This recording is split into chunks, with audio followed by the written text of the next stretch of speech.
Hello and welcome to the third session of Wallet Wisdom. My name is Anna Schwimmer, Family Resource Management Extension Agent from the Phillips Works Extension District, and I will be your host for this event.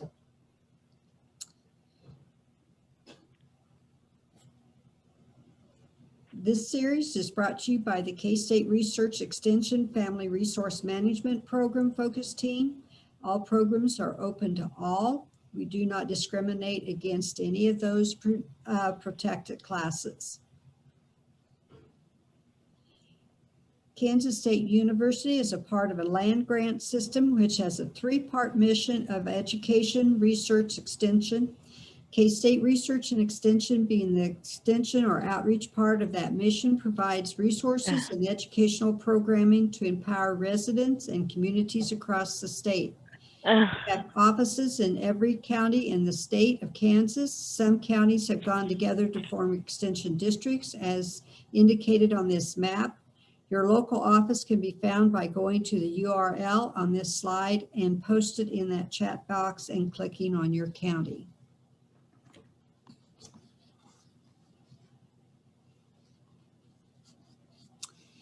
Before we get started, we are recording. Names and/or appearances of persons may be captured in recordings. We understand that financial matters are personal, and any questions you ask in the chat feature can only be seen by the host. So send your questions to Anna Schwimmer, and I will ask your questions out loud to the presenter without using your name.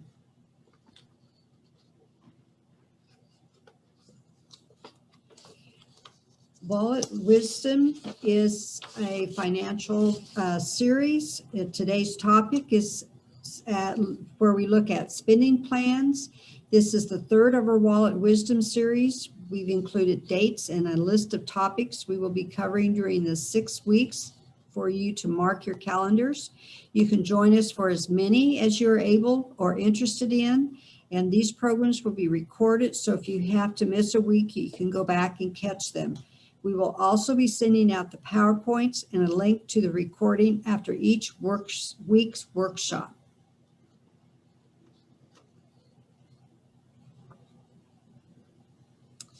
The information provided in the session does not and is not intended to constitute financial advice. Instead, all information, content, and materials presented are for general information and educational purposes only.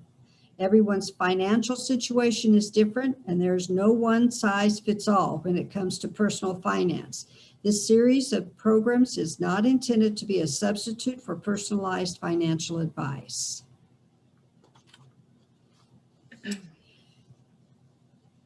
Again, I want to remind you to make sure that you are muted and you've stopped your video for bandwidth. And we are getting ready now to start the program. Presenting today is Renae Riedy. She is the Family Consumer Science Agent with the Chisholm Trail District, specializing in family resource management and aging.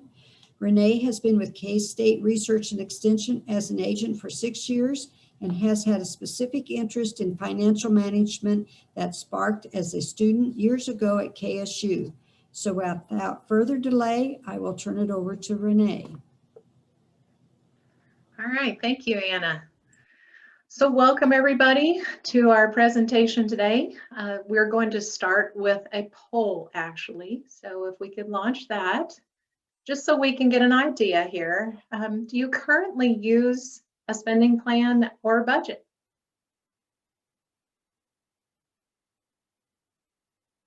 And we'll give here just a moment for everybody to have an opportunity.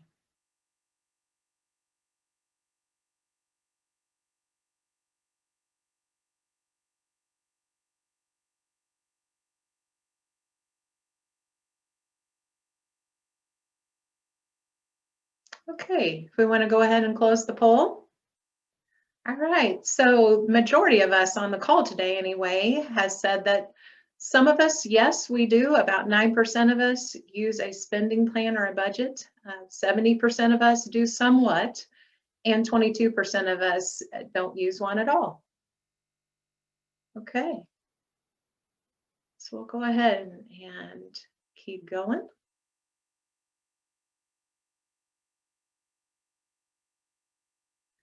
So today, as far as spending plans go, we're going to just kind of hit on about 5 areas here very briefly. First of all, what a spending plan is and why we should have one, kind of how to get started, then the actual creation of one, as well as then to be able to step back and take a look at how things are going once we have created one and are using one. So let's start with what a spending plan is and really why should we have one? So a spending plan is just a different name for the B word or budget. A lot of people, when they think about budgets, think about them negatively. I think about that in the nutrition world when we're told we need to go on a specific diet or something. That sounds very restrictive. So as in a lot of things that we have, it's kind of the way we frame it. And so by calling it a spending plan, maybe it doesn't sound so restrictive. Often it's a written way to see how your income and your outflows are happening with your money. And I say often because believe it or not, you do have a plan, whether it's an organized plan or not, most people are spending the income that they have. It also can help us, a spending plan can help us organize to get to our financial obligations, to make sure those are taken care of, as well as to work towards our financial goals. And then what I think about the main reason some people have, and maybe not, besides those financial goals, is to really think about giving those dollars a job. I mean, we're working towards or working for our income. And so why not make our dollars work as hard for us as we are working hard to earn them? So getting started, kind of the first thing you need to do is think about tracking. I think some people feel like they know how much they're spending, but unless they're actually tracking it, they might be surprised at what they're spending or what their income is even. And so I think kind of the easier part of getting started with creating a spending plan is thinking about the income. Generally, that's not maybe as much in terms of writing and collecting as expenses are. And so just getting started with writing down your income, but also thinking about things that maybe don't come to you in a money or a check form, such as WIC benefits or SNAP benefits that certainly do help provide in your budget or to your household. And then the next part of it then is maybe not quite as easy, or at least in my mind, writing down all those expenses. And so you would need to do this for at least a month, and maybe even up to 3 months, because as you know, we don't spend exactly the same every month generally, that there's sometimes things come up or there's just bills that are due that aren't a monthly bill. And so I like to say write them down, but there's other ways you can collect these expenses. So you can just keep every receipt. And you can even create your own receipt if you spend in cash. And so I just keep a little pad in my purse or in my vehicle. Generally, it's for when I don't get receipts when I get gas on my credit card. But that would be another way to kind of help keep track of that. Cash can float out of your wallet pretty easily, and you're not 100% sure where it goes. And so that would be one way to just kind of keep track there. You could look at your bill statements, your check registers, your bank statements, anything like that that's already printed to get an idea of where you're spending. And then do think about when you're writing down these expenses, your non-monthly bills. So, you know, it might be that your car tags come up in one of these months, the 3 months that you're first looking at here as you're getting started. And that would be really, it's a yearly expense for most. And so that wouldn't necessarily, it might blow that budget up, I guess, for that particular month if you only look at things in just a one snapshot situation. And so other things to consider on getting this tracking started is to actually, if you have a partner in this who helps make financial decisions, and if they're spending money, and I'm not talking about maybe teens or children in your household, but any of those sources of income that you are accounting towards your household income, if anybody is spending out of that, they are making financial decisions when they spend. So do your very best to have a conversation with them. Think about how you're framing it. If you're talking about more of the budget situation that feels restrictive, people might not get on board with that, and for a lot of reasons. But if you kind of frame it as, hey, how about we just take a look at this and actually get it in black and white and see how it goes, maybe you'll get a little more cooperation. So again, as I said, the first part of this is just talking about income. And what I put on here is just an example of a form that actually comes from the Consumer Financial Protection Bureau. This is just one idea of how to get started. And this would be actually maybe even when you're categorizing it, for sure. When you're looking at it in this way, you might need to change some of the categories. So again, this is just an example of a form or as a part of a tool. Certainly you could set up a spreadsheet if you already use Excel. If you use Google, there's Google Sheets you can use. There's opportunities there if you'd rather use a computer to do it. You could certainly use software as well. So that would just be considerations.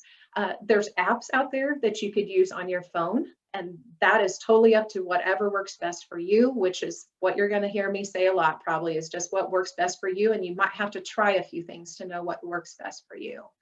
And then of course you could just write it all on paper. You know, that works really well for a lot of people as well, especially when you're getting started here. And so this is, again, just one example of a form that you could use.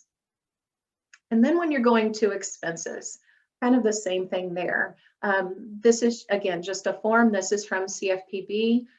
Think about, do these categories fit? And if not, if you use this particular form, you know, cross out and put on the categories that do work for you.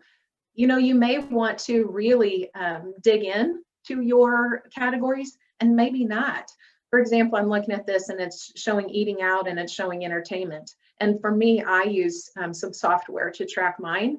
For me, eating out is considered entertainment, but not everybody looks at it that way. So it just depends what works best for you. If you really want to dig in, the more specific you are, the better picture you're going to get, particularly if you want to make some changes in your spending. Some things that people do find is, you know, you don't know where all your money is going. And, you know, does your money have wings? Sort of thought process on that. And so when you're thinking about that, if you do want to delve into that more, there is it's part of a curriculum that we have that's available for free online through K-State Research and Extension, that you can actually get to an activity that's called Does Your Money Have Wings? Through the Essential Living Skills, Money Management. And that information may be in the chat. It'll also be on the resource slide a little bit later. As you're putting together the expenses in particular, as you're categorizing them, think about, you know, your wants versus your needs. And so maybe some things are going to be sort of straightforward. You know, when you're paying your utilities, they kind of are what they are. There's a little bit of savings maybe you could find in there and maybe not. But maybe as you're putting together your grocery, and I may reference grocery a lot because that's one of the shockers, I guess, for me as I'm tracking our expenses in my household. That to me is a flexible expense because I certainly can control to some degree how much I'm spending on that. But it is good to be reflective kind of while you're putting this together. So a time to compare.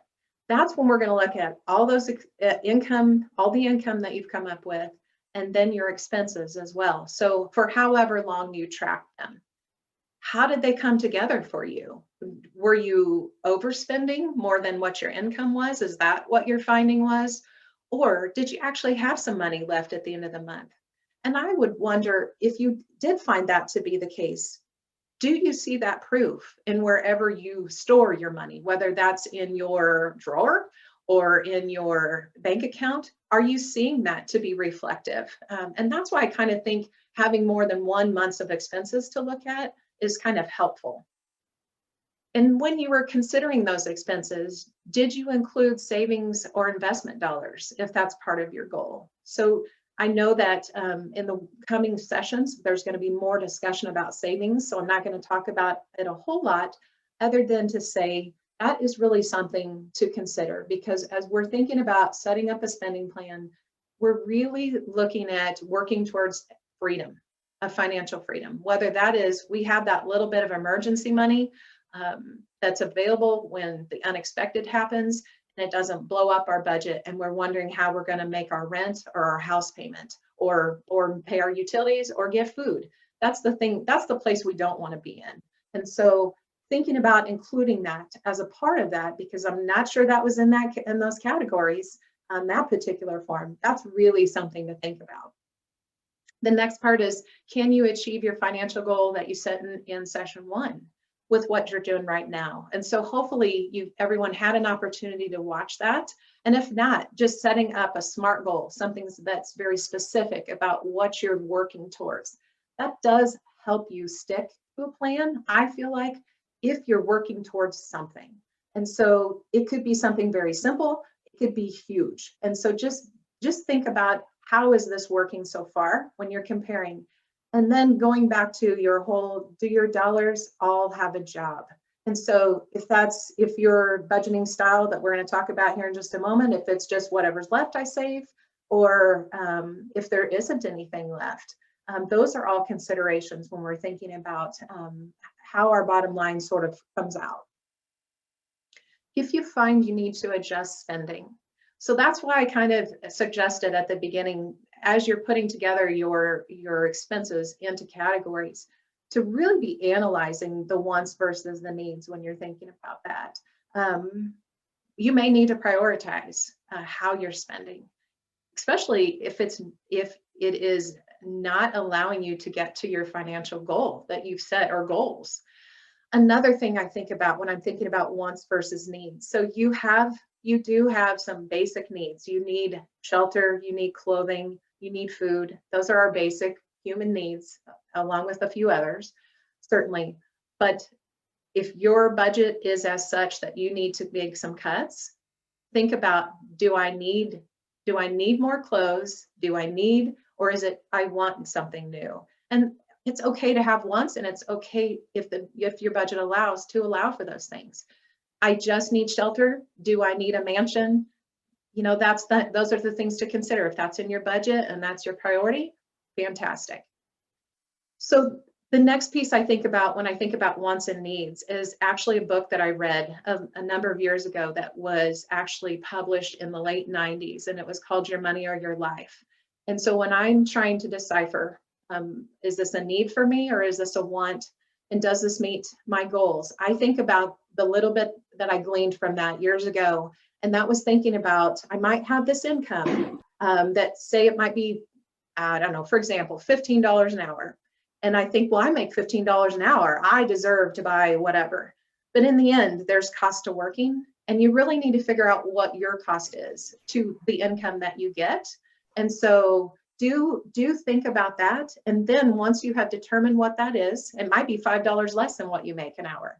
It could be more than that, even depending on what your transportation costs are, clothing, eating out, childcare, all those things that happen. Then that gives you just another tool to think about. Is this something that I really want to spend my life energy on, because you're trading your time for the income? And of course, in addition to adjusting your spending, you could work more. You could take a second job. You could create a side hustle. You could maybe change jobs even in order to increase your income. And that certainly does work for some folks. Another thing to think about, saving on purchases, and again, I'm not going to delve too much into this because there's going to be opportunities in other sessions to do this, but thinking about shopping around, doing your research, not doing those impulse purchases unless it's just a matter of life or death sort of thing. And there isn't too many that has to do with purchases that are that, like, I can't even think about it 24 hours. There are a few exceptions to those, especially in today's market, it seems. But those too shall pass, is what I think. Before you purchase something, think about, could I borrow it or could I rent it? And that would be really important. I think about people who decide suddenly they're going to garden, and gosh, but I need a tiller. Does your neighbor have something like that? This gardening is just an example. Maybe keeping your investment low when you get started. Maybe you decided you want to buy a Tesla, for instance. Maybe you ought to go rent one, if you can even do that, and see if it's as great as it seems before you make the investment in it.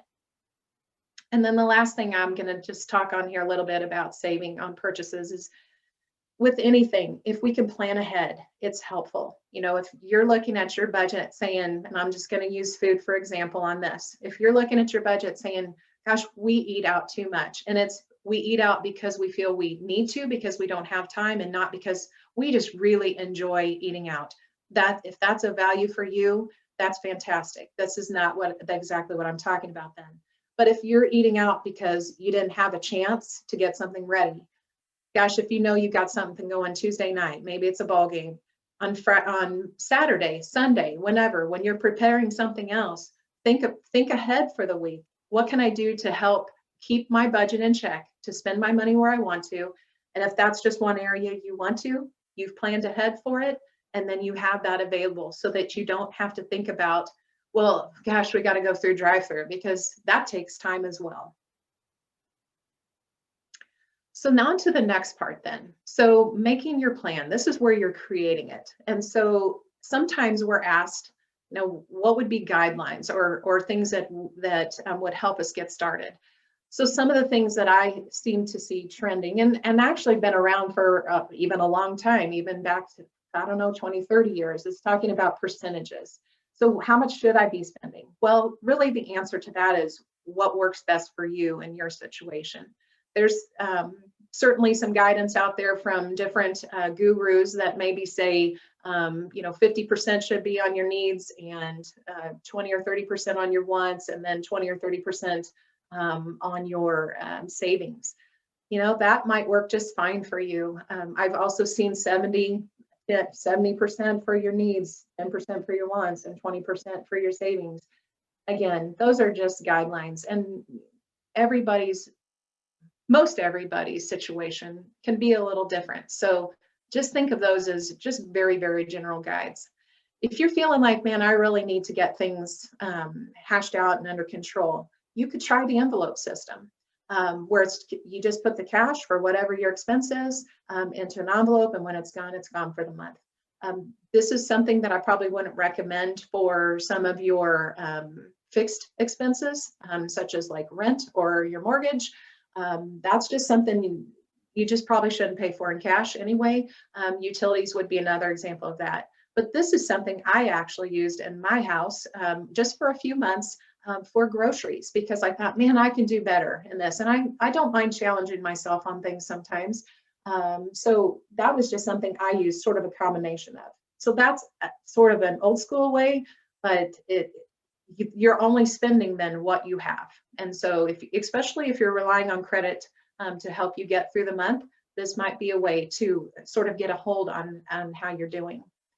Another idea would be the reverse budget, which would be you're just saving, or you're just paying yourself first in a form of savings. It depends on your situation, but certainly no matter what budget you're looking at or spending plan, you should be considering some savings. And then the last one I list on here is zero-based budgeting.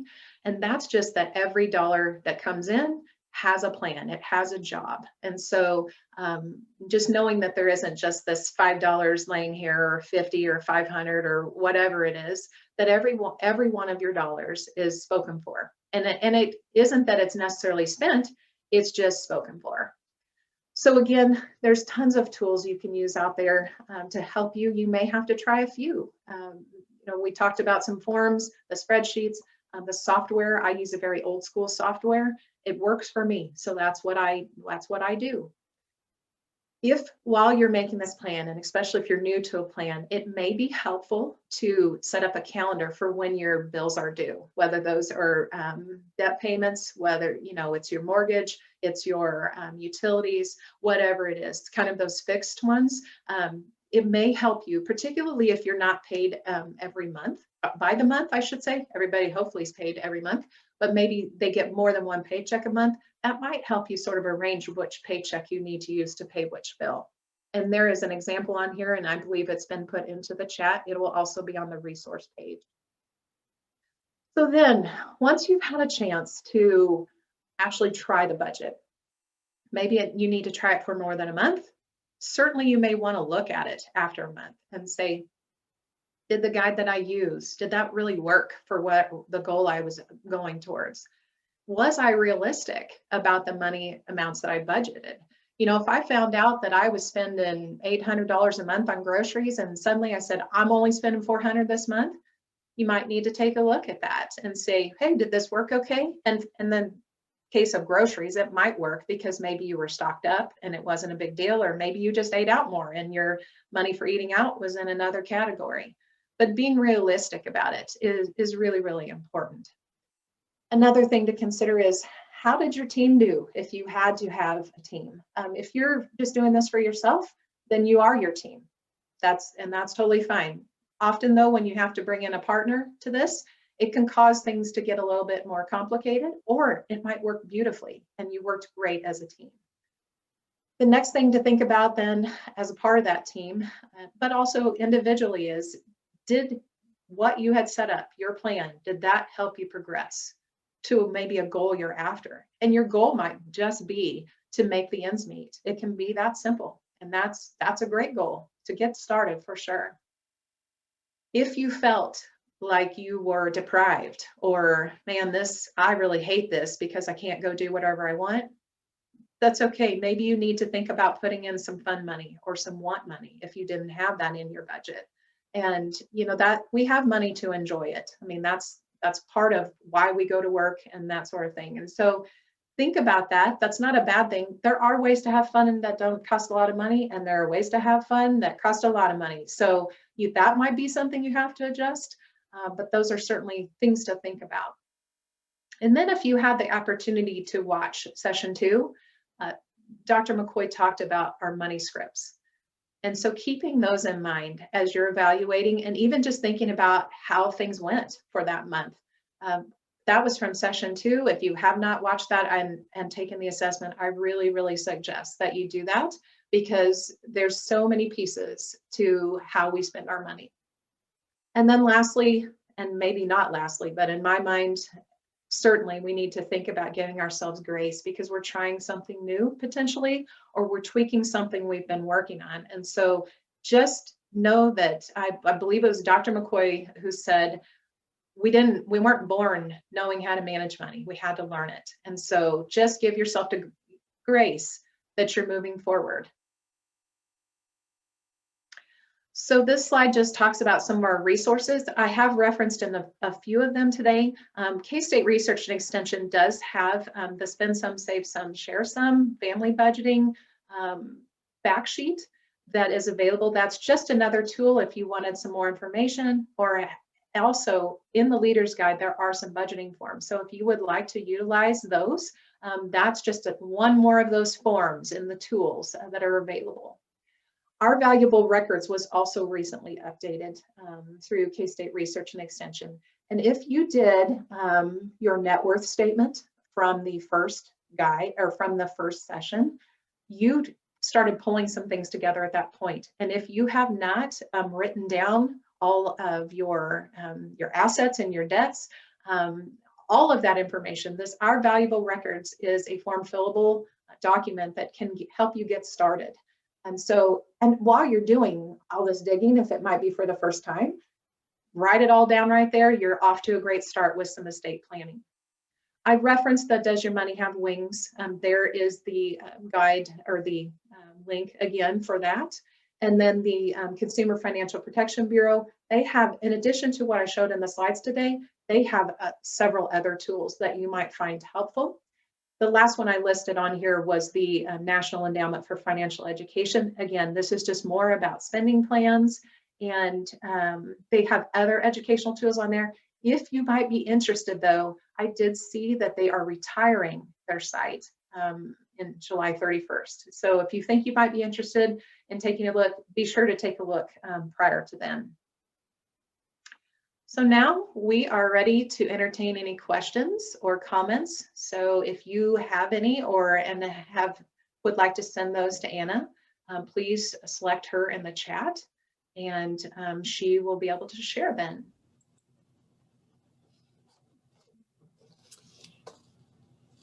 At this time, we don't have any questions, but please, if you have any, send them to me, and I will answer them without using your name. I should say, will ask them without using your name. Renae will do the answering. And I don't know if I've mentioned this yet or not, but if this is something that you just need a little help with, you're welcome to reach out to me. Certainly, we have an extension office, as Anna said, and showed in the map. We have an extension office in every county in the state. Feel free to reach out to them. There are some nonprofits that help with this sort of work as well. If you're looking at ways you need to reduce your spending and you're looking for maybe, just basic things within your household, I generally don't say, oh, go look at the internet as my first resort, but there's really a lot of good information and good ideas out there of ways to reduce your spending if you're looking at your household spending. So don't be afraid to look at that. I look up things like saving money. I look up frugal living. Those are all just general ways that you can help if you're looking for ways to save in your household. Okay, we do have a couple of questions that came in. The first one is, how do you budget for sudden kid expenses, such as a basketball team t-shirts, class party fees, graduation right now is kind of coming up, and some of those into the school year. How do you budget for those sudden kid expenses? Sure. So as you're able to develop your budget, you might just think about that and maybe think about that over the course of the year. You're exactly right. Some of those things really, it could be suddenly a bunch of weddings that you didn't know about, or the graduation, you got more announcements than you were anticipating. And so I would definitely set up a category for that as you're setting up your budget. But again, that's where it will be helpful for you to think about really over the course of the year. Some of your things if you're thinking about right now, some things are flexible. If maybe you've got plenty of food in your pantry, and that will be where you could glean a few bucks. Some of your things are they are fixed and you can't change that. And so, the other pieces of that is sometimes you just have to say, I just can't do this right now. And that's an option too. What else can I do? Can I help do something rather than providing something monetarily? What would you have to add to that, Anna?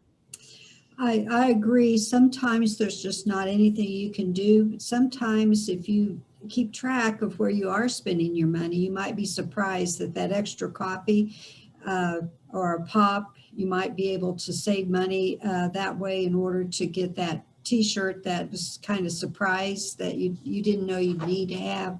So there might be a few places there that you can find money that you really haven't thought about. Another question, it's so hard to stick to a budget. Kids ask for things. My partner doesn't want to help keep track. Any thoughts on how to get everyone on board with the team? So probably the first thing, I have this struggle myself at my house, and mom's kind of the one that's super passionate about let's write things down and figure out where things are going. And so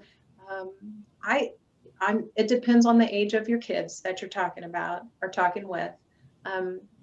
If you have elementary age kids, you can just talk about, gosh, we're a team here, and these are some of our goals, and this is what we're working towards. And just thinking about how you're framing it for them too, that maybe we have enough money, but most people have enough for, maybe don't have enough for every single want that they have.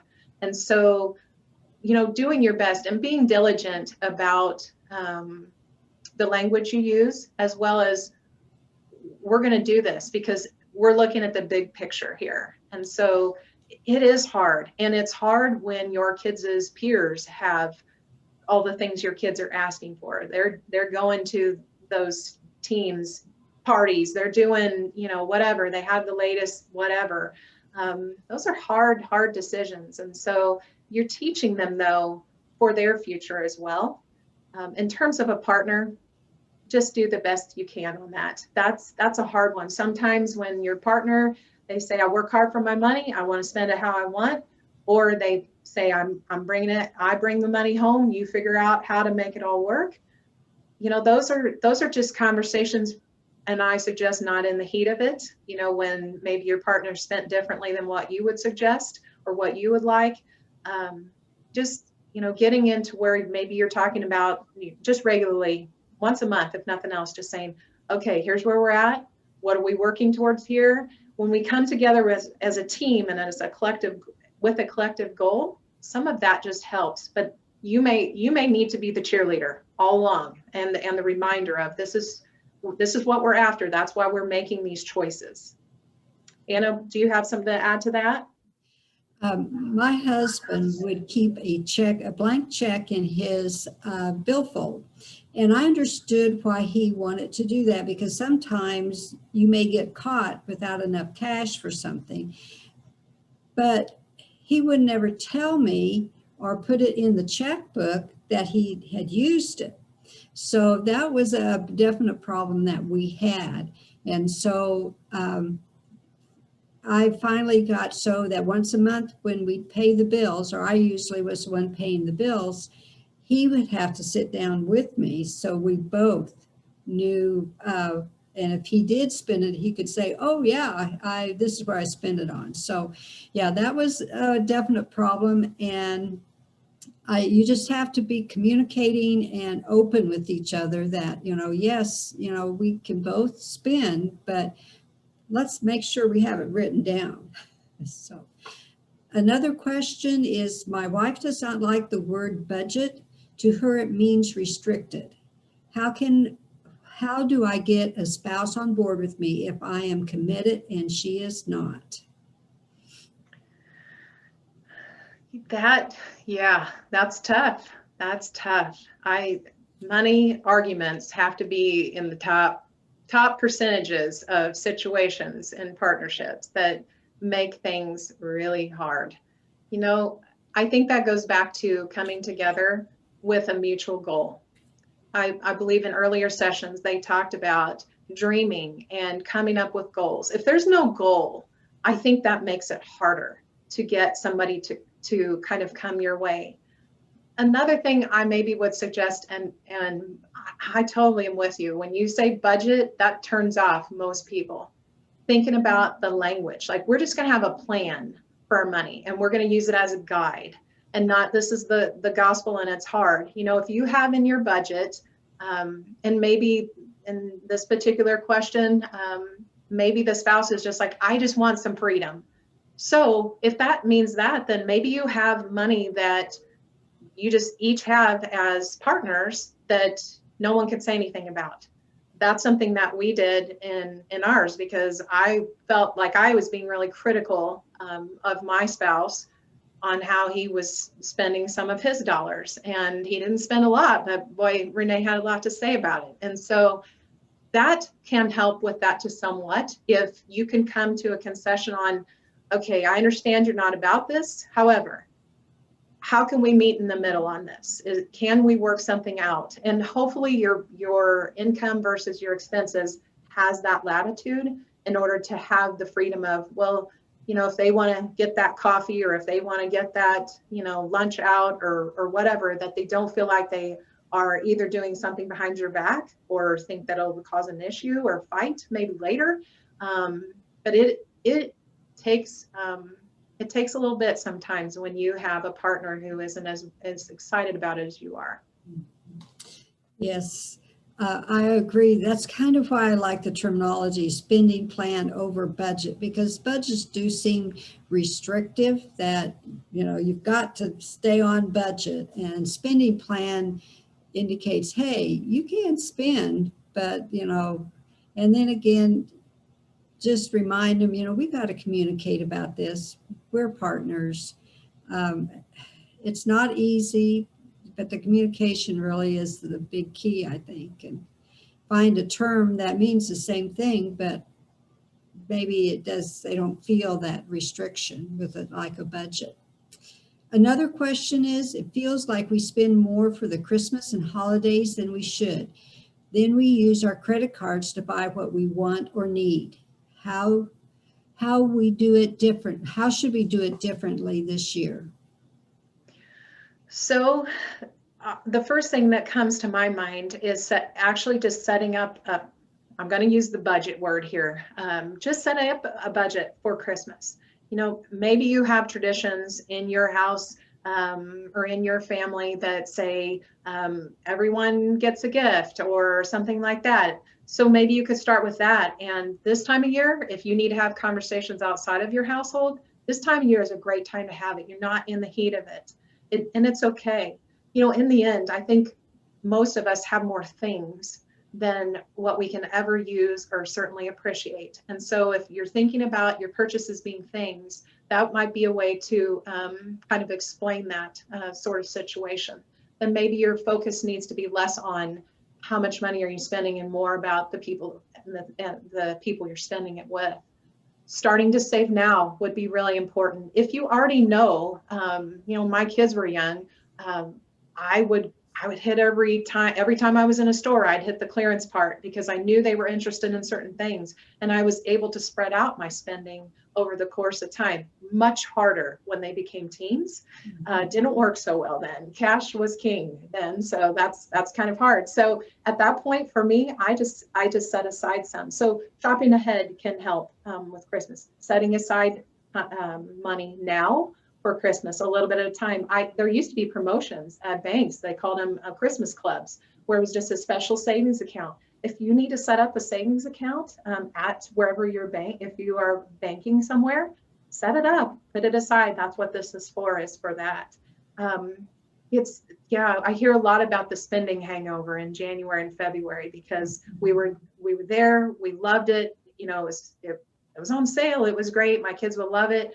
Or my family would love it. Those sometimes are hard to say no to. So that's because when in the end, if that cost you $100 for that item and you had to take 2, 3, 6 months, a year, pay for it, you paid an awful lot for that $100 item, especially at the interest rates of credit cards. What would you add to that, Anna? Well, the only thing I probably would add, you know, the Christmas Club accounts are great because you have that going, you know, automatically going in there every month. I would also divide what your normal expenses are. If you're the one that is always having a whole family over for Christmas dinner and you get stuck with most of the cost of the big items like the meat and such, and everybody else is bringing a salad or a dessert, maybe it's time to kind of visit with your whole family and say, hey, how about if so-and-so does the hosting this year for the family, or we do something a little different. And then, yes, as the kids get older, their toys get more expensive. And so it might also, one of the things that we have done with my grandkids is, because grandmas get, you know, oh, I spoil them, I know, but I've started doing, they get a book and they get, a book, a piece of clothing, and then one toy instead of 10 toys or whatever. And they all have the same, I plan on and budget for a certain amount. And I think the key is, again, I shouldn't say budget, but plan on spending a certain amount on each grandchild. And so, but they do change, and you just have to make that decision. And maybe it's just instead of toys or gifts, going and doing a community service someplace. And a lot of times the kids will get just as much out of that as a lot of toys. Anna, I might want to add, that sparked something for me too. You're exactly right. You know, maybe it's time to look, if it's a tradition of some of the things Anna just said, maybe it's time to start a new tradition. And maybe that tradition is maybe it's more of a potluck, for example, or maybe it's 3 gifts. You know, there's a lot of great ideas out there for helping with that. But I think mostly just thinking about, first of all, just how much can you afford, and start saving right now for it. Another question that came up is, for younger age kids, can you explain how you taught your children about chores, allowances, just looking for ideas, looking for the best way for our family to teach our children about the value of money and work ethic? Sure. Do you want to start with that one, Anna? We started with our kids. We didn't really give them an allowance, but whenever I would sit down to pay bills and such, I always explained to them that, you know, Dad and Mom go to work and then we have to pay bills, and started with that. And then they had, 4-H projects where they got their fair money from, and we would talk how, you know, the importance of saving and the importance of using some of that. We always talked about saving for college, for their education. We did a lot of talking, and then as they got older, they had jobs, but they really weren't paying jobs. What I should say is they worked on the farm. And so their 4-H calves, their 4-H pigs and such were, they had to use that money and figure out how they were going to pay for food, and when that went through the premium sale and so on. So their jobs working on the farm basically paid for their animals and their food and such. So our situation is a little different, but that's kind of how we did it. And I have raised 3 kids that right now it's very important for them to save for the rainy day. I think they probably heard me say that so many times, that to save when it's needed, which really helped 2 of them out with this COVID.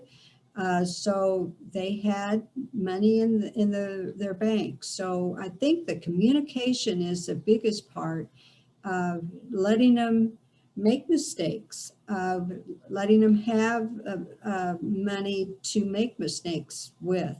But they also were very good at, Mom, I need $20 because I need to, or I want to go to the concession stand. And then I'd give them maybe not $20, but $5. And I may not ever see that, but then, so they were good at doing that too. I don't know, Renee, do you have to add to that? Just a little bit. And just because this is what I did didn't mean it was right. It's just one idea. My kids also, I believe that there was some things they should do, like taking care of their room, you know, that sort of thing. That was just part of their thing. But we did have a chore chart, and it didn't pay a great wage. But pretty soon our kids kind of got that figured out. And what I did actually, and because the wage was so low, is that if they did a really great job, or if they did it without me asking, whatever their chore was for the week, we did a double pay on it, almost like a bonus. If they were working, you know, sometimes that does happen in our adult lives, is that if we do an excellent job, we are financially rewarded. And so we did also talk about, we valued education in our house. So we talked about saving. We talked about spending a little bit. I wanted them to go out and spend a little bit of their cash. My kids learned pretty early that, you know, you can mention something to Mom, but I'm highly unlikely to buy it if we're standing in the store. That we needed to have talked about it already. And so that was one of the things that worked. Depending on the ages of your kids, if you have kids in early childhood, certainly there is lots of books out there about money that you can just talk about those things. And also, if you know your values are giving as well, and ours was in our house as well, we talked about giving a little bit of what we earned. So if in the end we did not do allowances just for the fact that you lived in your house, there are a lot of people who do that. They give the allowance. The exception to that for me was when my kids became teenagers. I gave them an X amount of budget for the clothing that they wanted to purchase for the year, and they had to decide how to budget that money. I didn't necessarily hand it to them. In this case, I believe it was like $200 or something when they were whatever age. And if they didn't spend it all, they got to carry it over. And I didn't expect necessarily until they were older. You know, my kids played sports, so if they knew that they needed, especially if they didn't take care of something, that expectation was, to help them learn the budgeting part of that a little more with bigger dollars, was to use it in that way. And so that's just what worked to some degree for me. I have my kids aren't completely raised, so I guess it remains to be seen whether that was a good strategy or not. But we also value a work ethic at our house, and I did not, and nor did my husband, feel like we should just hand them money. And so it's whatever you come to, whatever you decide works best for your household.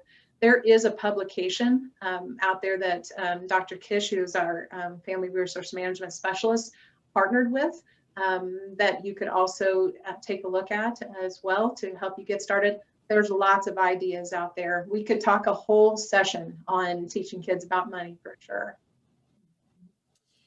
There's a comment, when I was married, what would have worked better is to split bills needs by percentage of income and split rest equally.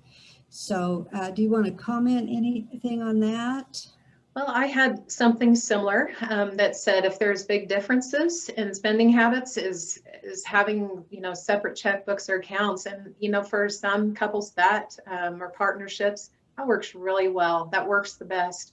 I like the idea of the percentages though, because otherwise, if you just take your bills and you divide it by half, your incomes might not be equal. And so, and in fact, one income, the person who maybe has the lower income, for that matter, might be the one who picks up the most slack at home. And I think when you think about that, that could lead to some resentment if basically the lower income worker has to put all of their money in and they don't have any money for themselves. So I would just be careful, I guess, and really like the idea of considering the percentages.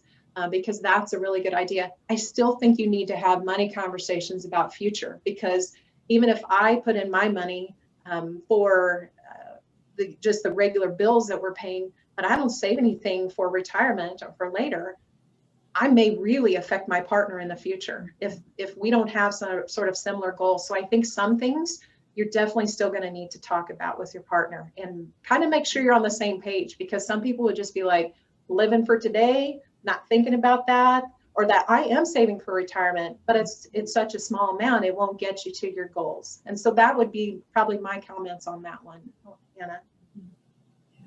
I agree with that. Sometimes, we've been talking too about partners, and your partner may not always be there. My husband died when I still had a junior in high school and one getting ready to go into college. And your financial, I hadn't thought about that second income. We've been living with two incomes. All of a sudden, that second income was gone, but I still had the same expenses. So if you don't plan for that retirement, if you don't plan for the savings, it's amazing. Yes, we had life insurance, but that life insurance does not last. It lasted about 3 years is what it did. So, those are things that you need to look on into the future, just not today. And it's something that you need to communicate and think together about what's going to happen in the future, and not just today. How whichever spouse is left, make sure you each know how to work that spending plan, and what will happen when you do lose one income. And it doesn't necessarily have to be by death. It can be by an income being lost because someone was let go at their job. So, have one more question, and I think that will probably bring us to close to 12 o'clock, is my car just went into the mechanic shop for a new starter. It cost $775 and change. I did have an emergency fund, but I lost half of it with paying that bill. It is so discouraging. Yeah, that is. And sometimes things like that slap us more than once before we can even recover, for sure. And so kudos to you for having that available to you, because could you imagine the stress if you didn't have that opportunity? Even if that was, well, I'll just have to put on my credit card. Not everybody has that option even. So yes, it stinks. It's hard. I always say it's hard being an adult sometimes, because it's part of being responsible. That it'd be great to just be able to have my money to spend it however I want. But I say good job to you for having that cash available, and just do what you can to get it replenished for the next thing, because unfortunately there's often a next thing, the next not so fun expenditure that we may need to make.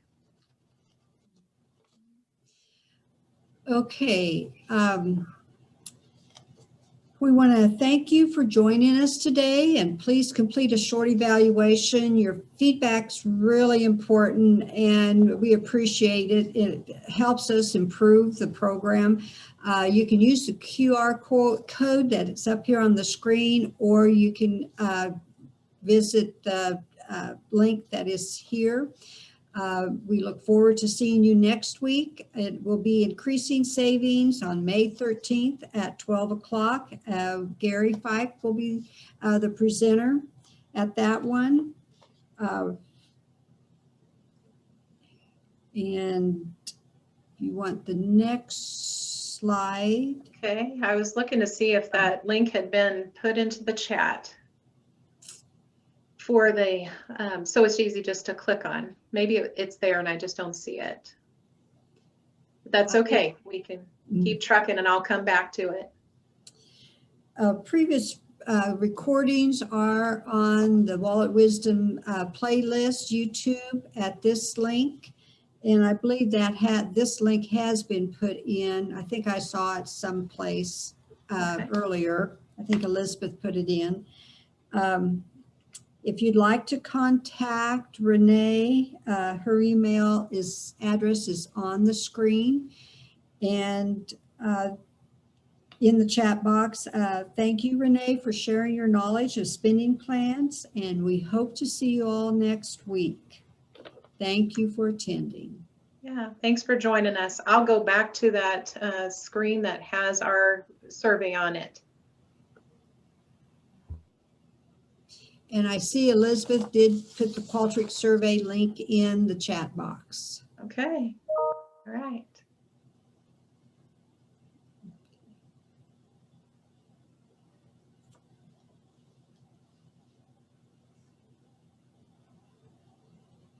I'll go back to my contact information. I encourage you to, I love talking about spending plans and about saving money. So I encourage you to give me a call or send me an email if you have more questions. You know, everybody's situation is a little different, or contact your local extension agent.